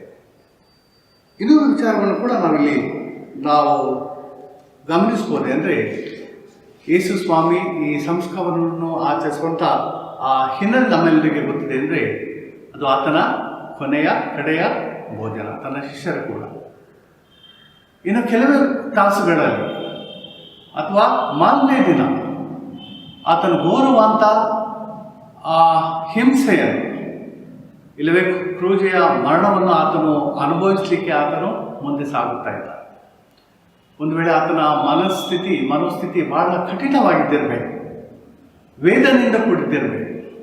ಆದರೂ ಕೂಡ ನಾವು ನೋಡ್ತೇವೆ ಅಂದರೆ ಇಲ್ಲಿ ಆತನು ಆ ರೊಟ್ಟಿ ದ್ರಾಕ್ಷಾರಸವನ್ನು ತೆಗೆದುಕೊಂಡು ದೇವರಿಗೆ ಸ್ತೋತ್ರ ಮಾಡುವಂಥ ಕಠಿಣ ಪರಿಸ್ಥಿತಿಯಲ್ಲಿ ಕೂಡ ಆತನು ದೇವರಿಗೆ ಸ್ತೋತ್ರವನ್ನು ಮಾಡುವುದನ್ನು ಆತನು ಮರೆಯಲಿಲ್ಲ. ಅಂದ ದೇವರಿಗೆ ಸ್ತೋತ್ರ ಮಾಡುವಂಥದ್ದು ಅದು ಕೇವಲ ನಮ್ಮ ಸುಖ ಸಂತೋಷದಲ್ಲಿ ಮಾತ್ರ ಅಲ್ಲ, ನಮ್ಮ ನಿರಾಶೆ ಸೋಲುಗಳಲ್ಲಿ, ನಮ್ಮ ಚಿಂತೆ ಸಮಸ್ಯೆಗಳಲ್ಲಿ, ಕಠಿಣ ಪರಿಸ್ಥಿತಿಯಲ್ಲಿ ಕೂಡ ನಾವು ದೇವರನ್ನು ಆಶ್ರಯಿಸಿಕೊಂಡು ದೇವರಿಗೆ ಸ್ತೋತ್ರವನ್ನು ಸಲ್ಲಿಸುವಂಥದ್ದು ಬಹಳ ವಿಶೇಷ. ಈ ಸಂದರ್ಭದಲ್ಲಿ ಸ್ವಾಮಿಯಲ್ಲಿ ಸ್ತೋತ್ರ ಮಾಡೋದನ್ನು ನಾವು ಗಮನಿಸ್ತೇವೆ. ಅಂದರೆ ಆತನು ತನ್ನ ಶ್ರಮೆಯನ್ನು ಮಾತ್ರ ಅಲ್ಲ, ಬದಲಾಗಿ ತನ್ನ ಶ್ರಮ ಮರಣದ ಮೂಲಕವಾಗಿ ದೇವರು ಮುಂದೆ ಸಾಧಿಸಲಿಕ್ಕಿರುವಂಥ ವಿಶೇಷವಾದಂಥ ರಕ್ಷಣೆ ಕಾರ್ಯ, ಇಡೀ ಲೋಕಕ್ಕೆ ಆತನು ಮಾಡುವಂಥ ರಕ್ಷಣೆಯ ಕಾರ್ಯವನ್ನು ಆತನು ಸ್ಮರಿಸಿಕೊಂಡವನಾಗಿ ಅಲ್ಲಿ ಆತನಿಗೆ ದೇವರಿಗೆ ಸ್ತೋತ್ರವನ್ನು ಸಲ್ಲಿಸೋದನ್ನು ನಾವು ಗಮನಿಸ್ತೇವೆ. ನಮ್ಮ ಬಾಳ್ವೆ ಕೂಡ ಇದೇ ರೀತಿಯ ಬಾಳ್ವೆ, ಕಷ್ಟದಲ್ಲಿ, ದುಃಖದಲ್ಲಿ, ಇನ್ನು ಸಂತೋಷದಲ್ಲಿ ಕೂಡ ನಾವು ದೇವರಿಗೆ ಸ್ತೋತ್ರವನ್ನು ಸಲ್ಲಿಸುವಂಥದ್ದನ್ನು ನಾವು ಮರೆಯಬಾರದು. ಭಕ್ತಂತ ಪೌಲನು ಥೆಸಲೋನಿಕದವರಿಗೆ ಬರೆದ ಪತ್ರಿಕೆಯಲ್ಲಿ ಕೂಡ ಆತನು ಒಂದು ಮಾತನ್ನು ಹೇಳ್ತಾನೆ. ಅಂದರೆ ಎಲ್ಲದರಲ್ಲೂ ಕೃತಜ್ಞತಾಸ್ತುತಿ ಮಾಡಿರಿ, ಇದೇ ನಿಮ್ಮ ವಿಷಯವಾಗಿ ಕ್ರಿಸ್ತ ಯೇಸುವಿನಲ್ಲಿ ತೋರಿ ಬಂದ ದೇವರ ಚಿತ್ತ ಎಂಬುದಾಗಿ ಆತನಲ್ಲಿ ತಿಳಿಸ್ತಾನೆ. ನಾಲ್ಕನೇದಾಗಿ ಇದೊಂದು ಅನ್ಯೋನ್ಯತೆ ಅಥವಾ ಫೆಲೋಶಿಪ್ ಎಂಬುದಾಗಿ ನಾವು ಹೇಳ್ಬೋದು. ಈ ರಾತ್ರಿ ಭೋಜನ ಸಂಸ್ಕಾರವನ್ನು ಆತನು ಆಚರಿಸುವಲ್ಲಿ ಆತನು ಮಾತ್ರ ಅಲ್ಲ, ಬದಲಾಗಿ ಆತನು ಕೂಡ ಆತನ 12 ಮಂದಿ ಶಿಷ್ಯರು ಆತನ ಜೊತೆಗಿರುವುದನ್ನು ನಾವು ನೋಡ್ತೇವೆ. ಆತನು ಅನ್ಯೋನ್ಯತೆಯಲ್ಲಿ ಈ ಸಂಸ್ಕಾರವನ್ನು ಆಚರಿಸೋದನ್ನು ನಾವು ನೋಡ್ತೇವೆ. ಇಲ್ಲಿ ಅನ್ಯೋನ್ಯತೆ ಎಂಬುದಾಗಿ ಹೇಳುವಾಗ 2 ರೀತಿಯ ಅನ್ಯೋನ್ಯತೆ. ಒಂದು ಅನ್ಯೋನ್ಯತೆ ನಾವು ದೇವರೊಂದಿಗಿರುವಂಥ ನಮ್ಮ ಅನ್ಯೋನ್ಯತೆ, ಅದೇ ರೀತಿಯಲ್ಲಿ ಆ ಜೊತೆ ಮಾನವರ ಅಥವಾ ಜೊತೆ ವಿಶ್ವಾಸಿಗಳೊಂದಿಗೆ ನಾವು ಹೊಂದಿದಂಥ ಅನ್ಯೋನ್ಯತೆಯನ್ನು ಇದು ವ್ಯಕ್ತಪಡಿಸ್ತದೆ. ಯೋಹನ ಸುವಾರ್ತೆ 13ನೇ ಅಧ್ಯಾಯದಲ್ಲಿ ಆತನು ಒಂದು ಹೊಸ ಆಜ್ಞೆಯನ್ನು ಕೊಡುತ್ತೇನೆ ಎಂಬುದಾಗಿ ಹೇಳುವಾಗ ಆತನು ಹೇಳುವಂಥ ಮಾತೆಂದರೆ, ನಾನು ನಿಮಗೆ ಒಂದು ಹೊಸ ಆಜ್ಞೆಯನ್ನು ಕೊಡುತ್ತೇನೆ. ಏನೆಂದರೆ, ನೀವು ಒಬ್ಬರನ್ನೊಬ್ಬರು ಪ್ರೀತಿಸಬೇಕು. ನಾನು ನಿಮ್ಮನ್ನು ಪ್ರೀತಿಸಿದ ಮೇರೆಗೆ ನೀವು ಸಹ ಒಬ್ಬರನ್ನೊಬ್ಬರು ಪ್ರೀತಿಸಬೇಕೆಂಬುದಾಗಿ ಅಲ್ಲಿ ಆತನು ತಿಳಿಸೋದನ್ನು ನಾವು ನೋಡಬೇಕು. ಕ್ರಿಸ್ತನೊಂದಿಗೆ ನಮ್ಮ ಅನ್ಯೋನ್ಯತೆ ಅದು ವೈಯಕ್ತಿಕ ಮತ್ತು ನಿಕಟವಾಗಿರುವಾಗ ಖಂಡಿತವಾಗಿ ನಾವು ಇತರರನ್ನು ನಾವು ಪ್ರೀತಿ ಮಾಡ್ತೇವೆ. ಸ್ವಾಮಿ ಒಂದು ವಿಶೇಷವಂತ ಆಜ್ಞೆ ನಮ್ಮ ಸ್ಮರಣೆಗೆ ತರ್ತಾನೆ. ಮತ್ತೆ ಸ್ವಾರ್ತೆ 22ನೇ ಅಧ್ಯಾಯದಲ್ಲಿ ಕೂಡ ನಾವು ಇದನ್ನು ಓದ್ತೇವೆ. ಅಂದರೆ 37ನೇ ವಚನದಿಂದ 40ರವರೆಗೆ, ನಿನ್ನ ದೇವನಾಗಿರುವ ಕರ್ತನನ್ನು ನಿನ್ನ ಪೂರ್ಣ ಹೃದಯದಿಂದಲೂ, ನಿನ್ನ ಪೂರ್ಣ ಪ್ರಾಣದಿಂದಲೂ, ನಿನ್ನ ಪೂರ್ಣ ಬುದ್ಧಿಯಿಂದಲೂ ಪ್ರೀತಿಸಬೇಕು ಎಂಬ ಆಜ್ಞೆಯೇ ಮುಖ್ಯವಾದದ್ದು ಮತ್ತು ಮೊದಲನೆಯದು. ಇದಕ್ಕೆ ಸಮಾನವಾದ ಎರಡನೇ ಆಜ್ಞೆ ಒಂದುಂಟು. ಅದು ಯಾವುದೆಂದರೆ, ನಿನ್ನ ನೆರೆಯವನನ್ನು ನಿನ್ನಂತೆಯೇ ಪ್ರೀತಿಸಬೇಕು ಎಂಬುದೇ. ವಚನ 40ರಲ್ಲಿ ಆತನು ಹೀಗೆ ಹೇಳ್ತಾನೆಂದರೆ, ಈ ಎರಡು ಆಜ್ಞೆಗಳು ಎಲ್ಲ ಧರ್ಮಶಾಸ್ತ್ರಕ್ಕೂ ಪ್ರವಾದನ ಗ್ರಂಥಕ್ಕೂ ಆಧಾರವಾಗಿವೆ. ಅಂದ ನಾವು ದೇವರನ್ನು ಪ್ರೀತಿಸ್ತೇವೆ ಎಂಬುದಾಗಿ ಹೇಳುವಾಗ ಅದರ ಅರ್ಥ ಅಂದರೆ, ನಮ್ಮ ಆ ಪ್ರೀತಿ ಅದು ಜೊತೆ ಮಾನವರ ಕೂಡ ಆ ಪ್ರೀತಿಯನ್ನು ನಾವು ಇರಿಸುವಂಥದ್ದು, ಅದರಲ್ಲಿ ನಾವು ನೆಲೆಗೊಳ್ಳುವಂಥದ್ದು ಎಂಬುದಾಗಿ ನಾವು ತಿಳ್ಕೊಳ್ಬೇಕು. ಯೋಹನನ ಪತ್ರಿಕೆಯಲ್ಲಿ ಆತ ಯೋಹನನು ಕೂಡ ಒಂದು ಮಾತನ್ನು ಬರೀತಾನೆ. ಅಂದರೆ, ನಮ್ಮ ಅನ್ಯೋನ್ಯತೆ ಅದು ದೇವರೊಂದಿಗೆ ಹೌದು, ಅದೇ ರೀತಿ ನಮ್ಮ ಅನ್ಯೋನ್ಯತೆ ಮಾನವರೊಂದಿಗೆ ಕೂಡ ಹೌದು. ಒಂದು ವೇಳೆ ಕಣ್ಣಿಗೆ ಕಾಣುವಂಥ ನಮ್ಮ ನೆರವನ್ನು ನಾವು ಪ್ರೀತಿಸದೇ ಹೋದರೆ, ಕಣ್ಣಿಗೆ ಕಾಣದಿರುವಂಥ ದೇವರನ್ನು ಕೂಡ ನಾವು ಪ್ರೀತಿಸಲಿಕ್ಕೆ ಸಾಧ್ಯ ಇಲ್ಲ ಎಂಬುದಾಗಿ ಆತನಲ್ಲಿ ತಿಳಿಸ್ತಾನ ನಾವು ನೋಡ್ತೇವೆ. ಅದನ್ನು ಕರ್ತನ ಭೋಜನ ಅದು ಒಂದು ಅನ್ಯೋನ್ಯತೆಯ ಸಂಕೇತ ಎಂಬುದಾಗಿ ನಾವು ಅರ್ಥ ಮಾಡ್ತೇವೆ. ಈ ಅನ್ಯೋನ್ಯತೆ ಕೇವಲ ಆಧ್ಯಾತ್ಮಿಕವಾದಂಥ ಒಂದು ಅನ್ಯೋನ್ಯತೆ ಮಾತ್ರವಲ್ಲ, ಆ ಉದ್ದೇಶ ಮಾತ್ರ ಅಲ್ಲ, ಬದಲಾಗಿ ನಾವು ದೇವರ ವಾಕ್ಯವನ್ನು ನಾವು ಓದುವಾಗ ಅಗಾಧತೆಯನ್ನು ನಾವು ನೋಡ್ತೇವೆ, ವಿಶಾಲತೆಯನ್ನು ನಾವು ತಿಳಿದುಕೊಳ್ತೇವೆ. ಇತರರ ಅಗತ್ಯತೆಯನ್ನು ಪೂರೈಸುವಲ್ಲಿ, ಪ್ರಾರ್ಥನೆ ಮಾಡುವಲ್ಲಿ, ಪರಸ್ಪರ ಒಬ್ಬರಿಗೊಬ್ಬರು ಪ್ರೋತ್ಸಾಹಿಸುವಲ್ಲಿ, ಸಾಂತ್ವನಗೊಳಿಸುವಲ್ಲಿ ಮತ್ತು ದೇವರ ವಾಕ್ಯದಲ್ಲಿ ಬೆಳೆಯುವುದು ಮಾತ್ರವಲ್ಲ, ಆತನ ಸೇವೆಯಲ್ಲಿ, ಆತನ ಸಾಕ್ಷಿಯಲ್ಲಿ, ಆತನ ನಿಯೋಗದಲ್ಲಿ ಭಾಗವಹಿಸುವಾಗ ನಾವು ವೈಯಕ್ತಿಕವಾಗಿ ಹೌದು, ಅದೇ ರೀತಿಯಲ್ಲಿ ನಾವು ಸಾಮೂಹಿಕವಾಗಿ ಒಟ್ಟಾಗಿ ನಾವು ಇದರಲ್ಲಿ ಭಾಗವಹಿಸ್ತೇವೆ. ಅದನ್ನು ಇದೊಂದು ಕ್ರೈಸ್ತ ಅನ್ಯೋನ್ಯತೆಯನ್ನು ಸೂಚಿಸುವಂಥದ್ದು ಎಂಬುದಾಗಿ ನಾವು ಅರ್ಥ ಮಾಡ್ತೇವೆ. ಐದನೇದಾಗಿ, ಇದು ಸ್ವಪರೀಕ್ಷೆ ಮಾಡುವಂಥ ಒಂದು ಸಂದರ್ಭ, ಸ್ವಪರೀಕ್ಷೆಯನ್ನು ಮಾಡಿಕೊಡುವಂಥದ್ದು. ನೀವು ಮಾರ್ಕನ ಸುವಾರ್ತೆಯನ್ನು ಓದುವಾಗ 14ನೇ ಅಧ್ಯಾಯ 17ರಿಂದ 20ನೇ ವಚನ ಓದುವಾಗ ಅಲ್ಲಿ ಸುಂದರವಾದಂಥ ವಾಕ್ಯ ಭಾಗ ಇದೆ. ಅಲ್ಲಿ ಹೀಗೆ ನೋಡ್ತೇವೆ. ಅಂದರೆ, ಸಂಜೆ ಆದಾಗ ಆತನು 12 ಮಂದಿ ಶಿಷ್ಯರ ಸಂಗಡ ಬಂದನು. ಅವರು ಕೂತ್ಕೊಂಡು ಊಟ ಮಾಡುತ್ತಿರುವಾಗ ಯೇಸು, ನಿಮ್ಮಲ್ಲಿ ಒಬ್ಬನು ನನ್ನನ್ನು ಹಿಡುಕೊಡುವನು, ಅವನು ನನ್ನ ಸಂಗಡ ಊಟ ಮಾಡುವವನೇ ಎಂದು ನಿಮಗೆ ಸತ್ಯವಾಗಿ ಹೇಳುತ್ತೇನೆ ಅಂದರು. ಆಗ ಅವರು ದುಃಖಿತರಾಗಿ, ನಾನಲ್ಲವಲ್ಲ ಎಂದು ಒಬ್ಬರನ್ನೊಬ್ಬರು ಆತನನ್ನು ಕೇಳತೊಡಗಿದರು. ಆತನವರಿಗೆ, ಅವನು ನನ್ನ 12 ಮಂದಿಯಲ್ಲಿ ಒಬ್ಬನು, ನನ್ನ ಸಂಗಡ ಬಟ್ಟಲಲ್ಲಿ ಕೈ ಅದ್ದುವವನೇ ಅಂದನು ಎಂಬುದಾಗಿ ಅಲ್ಲಿ ಹೇಳುವುದನ್ನು ನಾವು ನೋಡ್ತೇವೆ. ಈ ಭೋಜನವನ್ನು ಆತನು ಮಾಡುವ ಮೊದಲು ಈ ಪ್ರಶ್ನೆಯನ್ನು ತನ್ನ ಶಿಷ್ಯರಿಗೆ ಹಾಕುವುದನ್ನು ನಾವು ನೋಡ್ತೇವೆ. ಅವರು ತಮ್ಮ ಆತ್ಮಾವಲೋಕನೆ ಮಾಡುವಂತೆ, ಸ್ವಪರೀಕ್ಷೆಯನ್ನು ಮಾಡಿಕೊಳ್ಳುವಂತೆ ಅಲ್ಲಿ ಆತನು ಸೂಚಿಸಲಿಲ್ಲವೇ ಕರೆ ಕೊಡುವುದನ್ನು ನಾವು ಗಮನಿಸ್ತೇವೆ. ಸ್ವಾಮಿಗೆಲ್ಲವೂ ಕೂಡ ಅದು ವ್ಯಕ್ತವಾಗಿತ್ತು, ಸ್ವಾಮಿಗೆಲ್ಲ ಕೂಡ ಅದು ವ್ಯಕ್ತವಾಗಿದೆ. ನಮ್ಮ ಹೊರಗಿನ ಸ್ವಭಾವ, ನಮ್ಮ ಅಂತರಂಗದ ಸ್ವಭಾವ ಎಲ್ಲ ಕೂಡ ಆತನಿಗೆ ಸ್ಪಷ್ಟವಾಗಿದೆ, ಯಾವುದು ಕೂಡ ಮರೆಯಾಗಿಲ್ಲ. ಆತನು ಒಳಗೂ ಹೊರಗೂ ನೋಡುವಂಥ ದೇವರು ಎಂಬುದನ್ನು ನಾವು ಯಾವಾಗ ಕೂಡ ಸ್ಮರಿಸಿಕೊಳ್ಬೇಕು. ಮಾತ್ರವಲ್ಲ, ಶುದ್ಧ ಹೃದಯ ಇಲ್ಲವೇ ಯಥಾರ್ಥತೆ, ಇದು ಬಹಳ ಪ್ರಾಮುಖ್ಯವಾದದ್ದು ಎಂಬುದನ್ನು ನಾವು ತಿಳ್ಕೊಳ್ಬೇಕು. ಭಕ್ತಂತ ಪೌಲನು ಕೂಡ ಒಂದು ಎಚ್ಚರಿಕೆಯನ್ನು ಆತನು ಕೊಡ್ತಾನೆ. 1 ಕೊರಿಂಥ 11:27 ಆತನು ಹೇಳುವಂಥ ಮಾತೆಂದರೆ, ಹೀಗಿರುವುದರಿಂದ ಯಾವನಾದರೂ ಅಯೋಗ್ಯವಾಗಿ ಆತನ ರೊಟ್ಟಿಯನ್ನು ತಿನ್ನರೆ ಇಲ್ಲವೇ ಆತನ ಪಾತ್ರೆಯಲ್ಲಿ ಪಾನ ಮಾಡಿದರೆ ಅವನು ಕರ್ತನ ದೇಹಕ್ಕೂ ರಕ್ತಕ್ಕೂ ದ್ರೋಹ ಮಾಡಿದವನಾಗಿರುವನು. ಪ್ರತಿ ಮನುಷ್ಯನು ತನ್ನನ್ನು ಪರೀಕ್ಷಿಸಿಕೊಂಡವನಾಗಿ ಆ ರೊಟ್ಟಿಯಲ್ಲಿ ತಕ್ಕೊಂಡು ತಿನ್ನಲಿ, ಆ ಪಾತ್ರೆಯಲ್ಲಿ ಕುಡಿಯಲಿ. ಅಂದ ಕರ್ತನ ಮೇಜಿನ ಬಳಿಗೆ ಬರುವಾಗ ನಾವು ಪರೀಕ್ಷೆಯನ್ನು ಮಾಡಿಕೊಳ್ಳುವ, ಅಂತರಂಗದ ಪರೀಕ್ಷೆಯನ್ನು ಮಾಡಿಕೊಳ್ಳುವಂಥದ್ದು ಭಾಳ ಅವಶ್ಯವಾದಂಥ ವಿಚಾರ.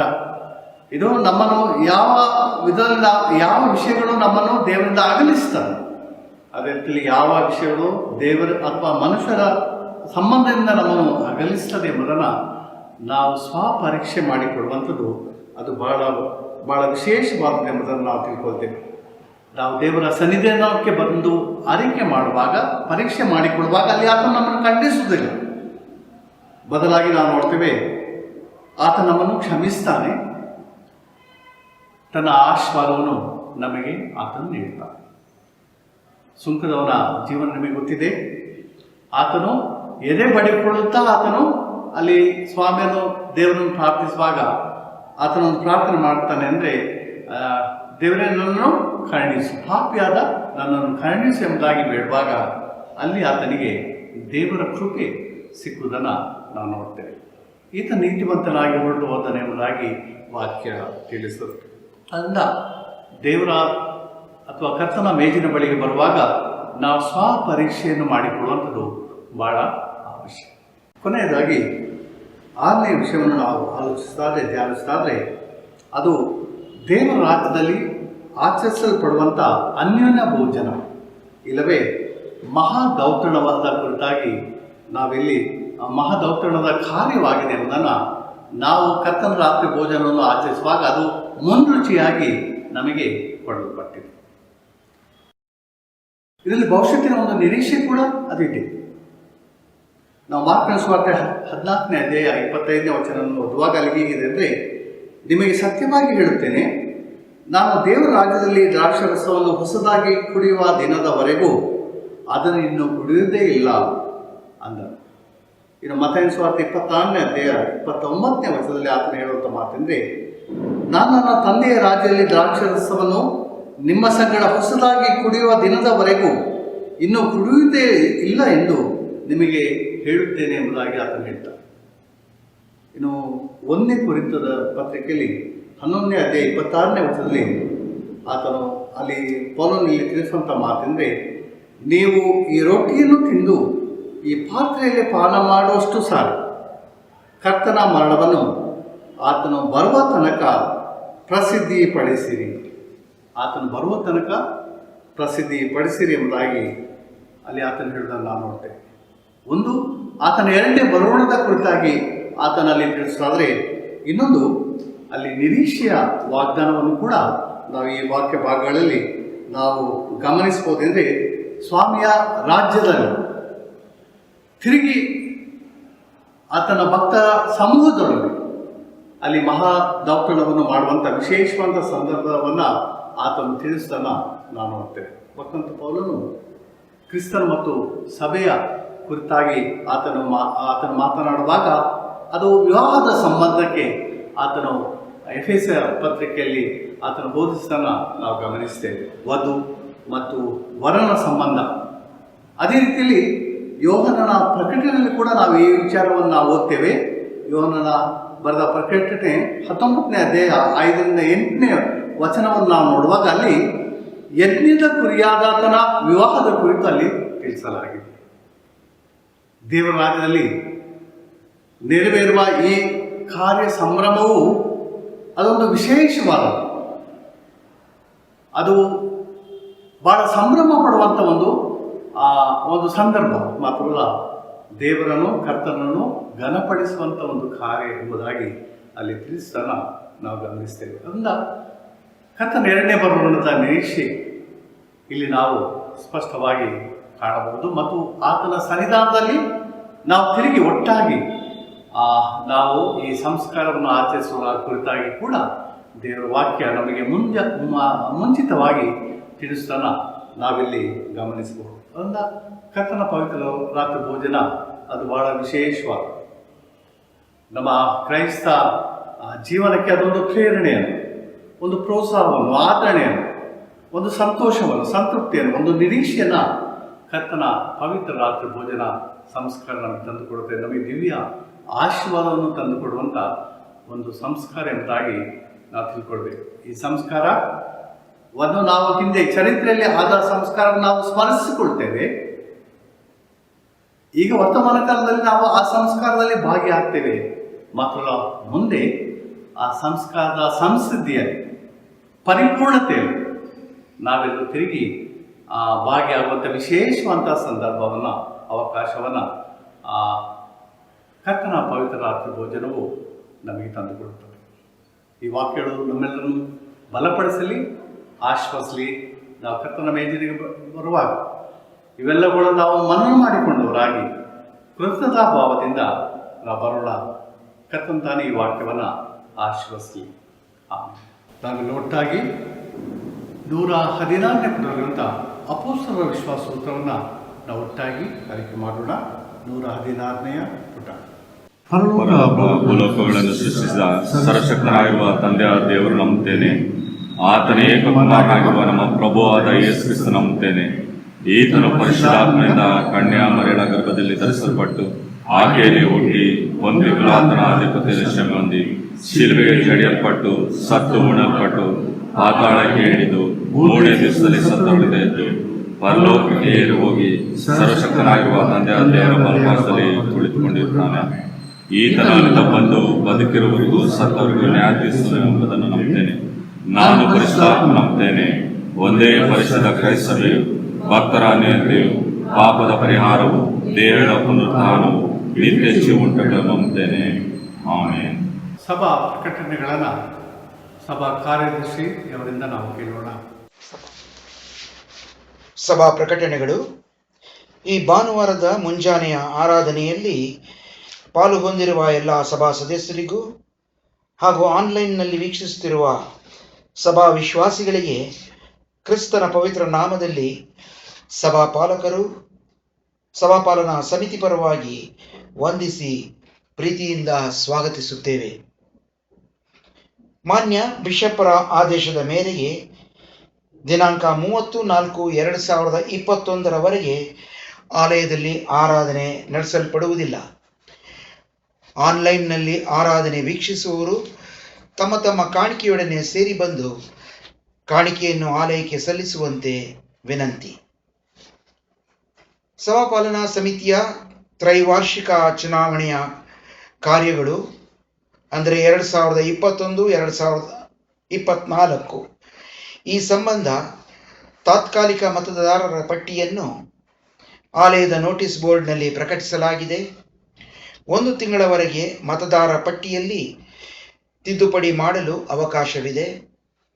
ಆದರೆ ಈ ತಿದ್ದುಪಡಿಯನ್ನು 18 ಮೇ 2021 ಸಂಜೆ 5 ಗಂಟೆಯ ಒಳಗಾಗಿ ಮಾಡುವಂತೆ ವಿನಂತಿ. ನಂತರ ಬರುವ ಮನವಿಗಳನ್ನು ಸ್ವೀಕರಿಸಲಾಗುವುದಿಲ್ಲ. ಸಭಾ ಸದಸ್ಯರ ಗಮನಕ್ಕೆ, ಕರೋನಾ ಪಿಡುಗು ಹೆಮ್ಮಾರಿಯಂತೆ ಹಬ್ಬುತ್ತಿರುವುದು ತಮ್ಮೆಲ್ಲರಿಗೂ ತಿಳಿದ ವಿಷಯ ಹಾಗೂ ಅನೇಕರು ಇದರಿಂದ ತೊಂದರೆಗೊಳಗಾಗುತ್ತಿರುವುದು ವಿಷಾದಕರ ಸಂಗತಿಯಾಗಿದೆ. ಸಭಾ ಸದಸ್ಯರು ಸರ್ಕಾರದ ನಿಯಮಗಳನ್ನು ಕಟ್ಟುನಿಟ್ಟಾಗಿ ಪಾಲಿಸುವಂತೆ ವಿನಂತಿಸುವರು. ಅನೇಕ ನಮ್ಮ ಸಭಾ ಸದಸ್ಯರು, ಸಭಾಪಾಲಕರುಗಳು ಮತ್ತು ಅವರ ಕುಟುಂಬದವರು ಈ ಪಿಡುಗಿಗೆ ತುತ್ತಾಗಿ ಆಸ್ಪತ್ರೆಗಳಲ್ಲಿ ಚಿಕಿತ್ಸೆ ಪಡೆಯುತ್ತಿರುವರು ಹಾಗೂ ಈ ಸಂದರ್ಭದಲ್ಲಿ ಅನೇಕ ಸಭಾಪಾಲಕರುಗಳು, ಸಭಾ ಸದಸ್ಯರು, ಅವರ ಕುಟುಂಬದವರು ಮರಣ ಹೊಂದಿರುವರು. ಮಾನ್ಯ ಬಿಷಪ್ರವರು, ಡಯಾಸಿಸ್ ಆಫೀಸರ್ಸ್ಗಳು ಸಹ ಚಿಕಿತ್ಸೆಯಲ್ಲಿ ಇರುವರು. ಇವರೆಲ್ಲರಿಗಾಗಿ ಹಾಗೂ ಸಮಸ್ತ ಜನರಿಗಾಗಿ ತಮ್ಮ ವೈಯಕ್ತಿಕ ಹಾಗೂ ಕುಟುಂಬ ಪ್ರಾರ್ಥನೆಯಲ್ಲಿ ತಾವು ನೆನೆಸಿ ಪ್ರಾರ್ಥಿಸುವಂತೆ ಸಭಾಪಾಲಕರು, ಸಭಾಪಾಲನಾ ಸಮಿತಿ ಪರವಾಗಿ ಪ್ರೀತಿಯಿಂದ ವಿನಂತಿಸುವರು. ಇಂದಿನಿಂದ ಮುಂದಿನ ವಾರದಲ್ಲಿ ತಮ್ಮ ಜನ್ಮದಿನವನ್ನು ಕಾಣುವವರು Mary Margaret K, Regina, Deekshita, Jamuna Alan, Shameen D, Ravikiran K, Sonia Sara S, Keerthana Mercy D, Frank Menon, Chandrakala, Maria, Rose Merina, Sunil R, Sushruta, Sneha Soumya V, Rohan Daniel M, Sujan J, Shyam Sundar C D, Matthew Denis D, Manohar E, Savitha D R, Stella Mary D, Nisarga Jessie P. ವಿವಾಹ ವಾರ್ಷಿಕ ದಿನವನ್ನು ಕಾಣುವವರು ಶ್ರೀಮತಿ ದಿವ್ಯಾ ಮತ್ತು Shri Terence Prasad, Shrimati Shubhamangala ಮತ್ತು Shri David Kotian, Shrimati Mamata ಮತ್ತು Shri Doreraj Pal, Shrimati Vindhya Routh ಮತ್ತು Shri Sandeep D, Shrimati ಆರೋಗ್ಯ ಮೇರಿ ಮತ್ತು ಶ್ರೀ ಯೇಸು ಕುಮಾರ್ ಬಿ, ಶ್ರೀಮತಿ ರಾಜಮ್ಮ ಮತ್ತು ಶ್ರೀ ರಾಜು ಜೆ, ಶ್ರೀಮತಿ ಕ್ರಿಸ್ಟಿನಾ ಮತ್ತು ಶ್ರೀ ಸ್ಯಾಮ್ಸನ್ ಪಿ, ಶ್ರೀಮತಿ ದೀಪಿಕಾ ಮತ್ತು ಶ್ರೀ ಶೋಧನ್ ಎಸ್, ಶ್ರೀಮತಿ ಕಾವ್ಯ ಮತ್ತು ಶ್ರೀ ಆಲ್ವಿನ್ ಜೇಮ್ಸ್, ಶ್ರೀಮತಿ ಪರಿಮಳ ಮತ್ತು ಶ್ರೀ ಮೋಸಸ್ ಕುಮಾರ್ ಪಿ, ಶ್ರೀಮತಿ ಸುಷ್ಮಾ ಮತ್ತು ಶ್ರೀ ಶರತ್ ಕುಮಾರ್ ಎಸ್, ಶ್ರೀಮತಿ ಹ್ಯಾನಾ ಮತ್ತು ಶ್ರೀ ಎಡ್ವರ್ಡ್ ಎಲ್ ಚಿಲ್ಲಾಳ. ಜನ್ಮದಿನ ಹಾಗೂ ವಿವಾಹ ವಾರ್ಷಿಕ ದಿನಗಳನ್ನು ಕಾಣುವ ಎಲ್ಲರಿಗೂ ಸಭಾಪಾಲಕರು, ಸಭಾಪಾಲನಾ ಸಮಿತಿ ಹಾಗೂ ನಿಮ್ಮೆಲ್ಲರ ಪರವಾಗಿ ಹಾರ್ದಿಕ ಶುಭಾಶಯಗಳನ್ನು ತಿಳಿಸುವವರಾಗಿರುವೆವು. ನಾವು ನಮ್ಮ ಕಾಣಿಕೆಯನ್ನು ಸಮರ್ಪಿಸುವಾಗ ಹಾಡುವ ಸಂಕೀರ್ತನೆಯಲ್ಲಿ 27ನೇ ಸಂಕೀರ್ತನೆಯಲ್ಲಿ ಹಾಡೋಣ, ಅತಿಶಯ ವರವಲ್ಲವೇ. ಅತಿಶಯ ವರವಲ್ಲವೇ ಕಥನದಿಸು, ಅತಿಶಯ ವರವಲ್ಲವೇ ಕಥನದಿಸು, ಅತಿಶಯ ವರವಲ್ಲವೇ ಕಥನದಿಸು, ಅತಿಶಯ ವರವಲ್ಲವೇ. ಮಿತಿಯಿಲ್ಲದ ದೇವಸುತನು ರಕ್ಷಕನಾಗಿ ಕ್ಷಿತಿಯವರೆಲ್ಲಗೆ ಗತಿಯನ್ನು ಮಾಡಿತು. ಅತಿಶಯ ವರವಲ್ಲವೇ ಕಥನದಿಸು, ಅತಿಶಯ ವರವಲ್ಲವೇ ಕಥನದಿಸು,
ನಾವು ನಮ್ಮ ಕಾಣಿಕೆಯನ್ನು ಪ್ರಾರ್ಥನೆ ಮೂಲಕವಾಗಿ ದೇವರಿಗೆ ಸಮರ್ಪಿಸೋಣ.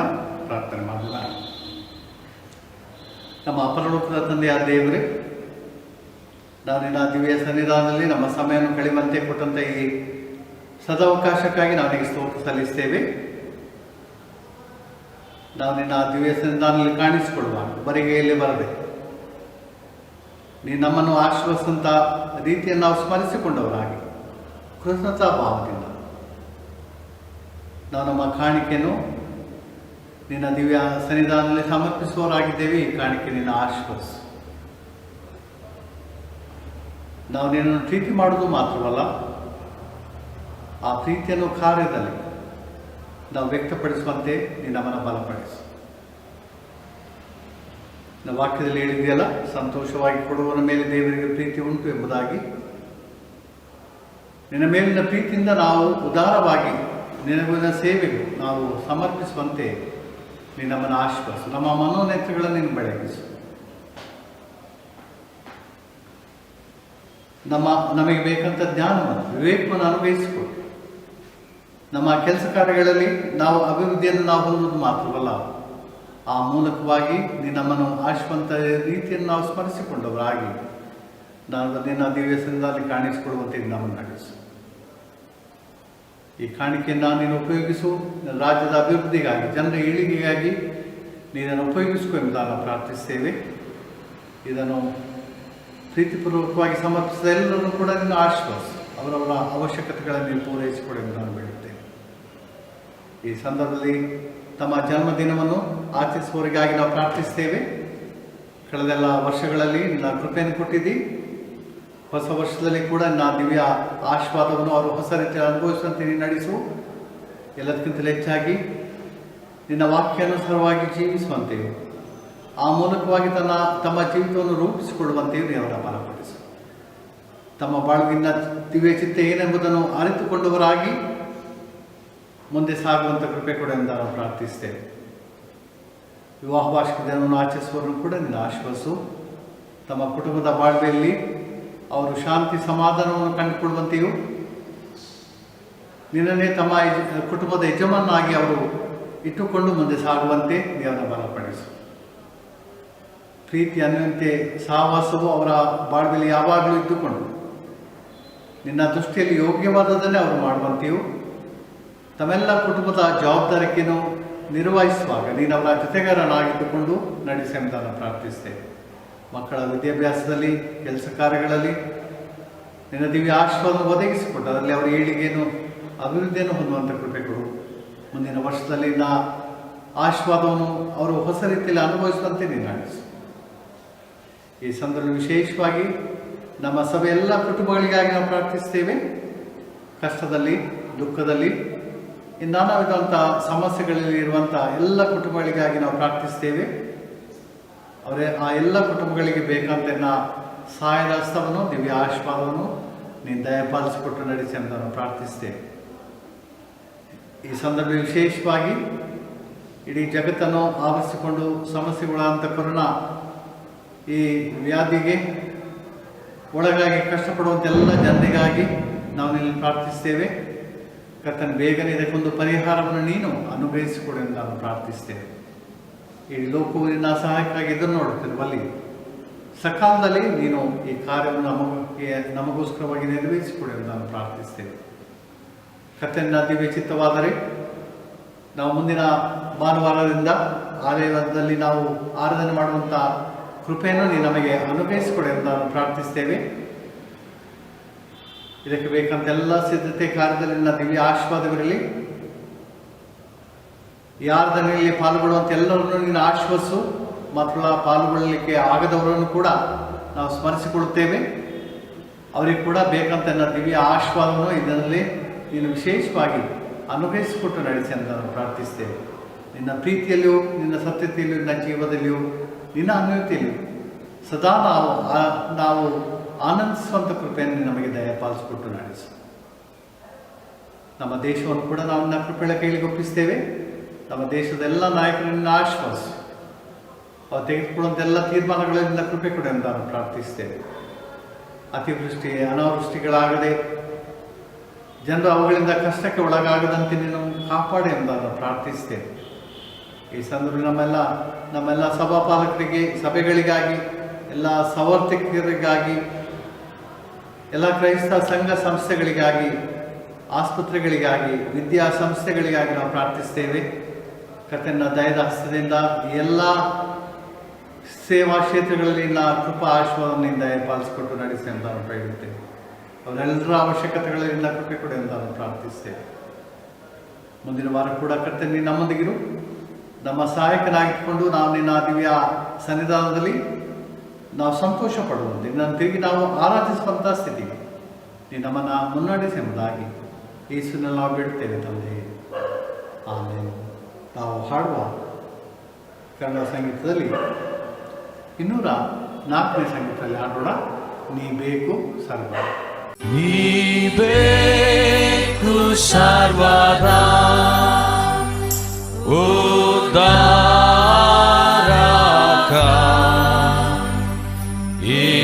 ಇನ್ಯಾರು ಕೊಡೋದ್ರು ಸುಶಾಂತಿಯ. ಶ್ರೀ ಯೇಸು ನಿನಗಾತ್ಯ, ಯೇಸು ನಿನಗಾತ್ಯ, ಕೈ ಚಾಚಿ ನನಗೀಗ ಸಹಾಯಕ.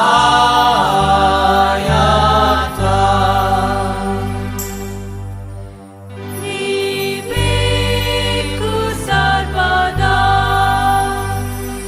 ನೀನಿದ್ದಾರೆ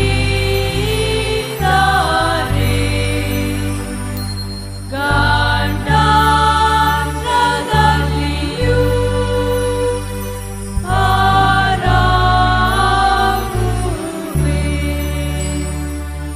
ಶ್ರೀ ಯೇಸು ನಿನಗಾತ್ಯ, ಯೇಸು ನಿನಗಾತ್ಯ, ಕೈ ಚಾಚಿ ನನಗೀಗ ಸಹಾಯಕ.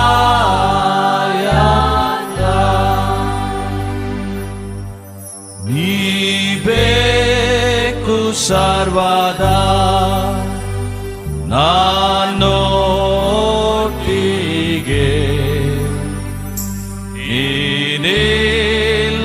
ನೀನಿಲ್ಲದಿದ್ದರೆ ಸೋತೋಗುವೆ. ಶ್ರೀ ಯೇಸು ನಿನಗಾತ್ಯ, ಯೇಸು ನಿನಗಾತ್ಯ, ಕೈ ಚಾಚಿ ನನಗೀಗ ಸಹಾಯಕ.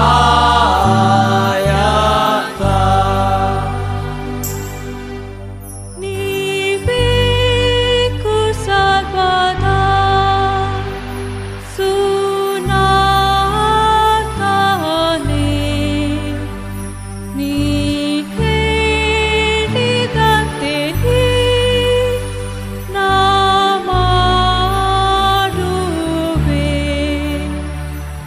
ಶ್ರೀ ಯೇಸು ನಿನಗಾತ್ಯ, ಯೇಸು ನಿನಗಾತ್ಯ, ಕೈ ಚಾಚಿ ನನಗೀಗ ಸಹಾಯಕ. ನೀ ಬೇಕು ಸರ್ವದಾ ಪವಿತ್ರನೇ, ಮಾಡೇ ನರದವ ಪವಿತ್ರವೇ. ಶ್ರೀ ಯೇಸು ನಿನಗಾತ್ಯ, ಯೇಸು ನಿನಗಾತ್ಯ, ಕೈ ಚಾಚಿ ನನಗೀಗ ಸಹಾಯಕ.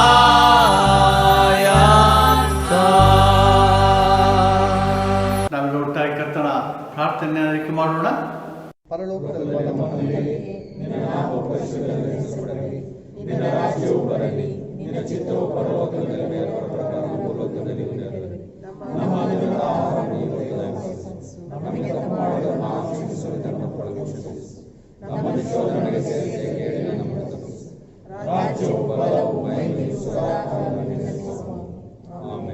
ಕರ್ತನ ಆಶೀರ್ವಾದವನ್ನು ವಿಶ್ವಾಸದೊಡನೆ ಹೊಂದಿಕೊಳ್ಳಿರಿ.